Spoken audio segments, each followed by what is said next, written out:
হিন্দু ভোটারদের উপর আগামী নির্বাচনের ফলাফল নির্ভর করছে বলে মন্তব্য করেছেন বিএনপির ভাইস চেয়ারম্যান বরকতুল্লাহ বুলু। নোয়াখালীর বিভিন্ন মণ্ডপ পরিদর্শন শেষে সাংবাদিকদের সঙ্গে তিনি একথা বলেন।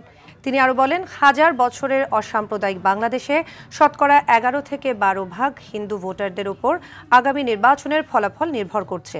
দেশ কি মৌলবাদীরা চালাবে বা অন্য কেউ? রাষ্ট্র ক্ষমতায় মৌলবাদীরা আসলে দেশে আফগান, সিরিয়ার মতো হবে এবং দেশে সংকট সৃষ্টি হবে বলেও মন্তব্য করেন বরকতুল্লাহ বুলু।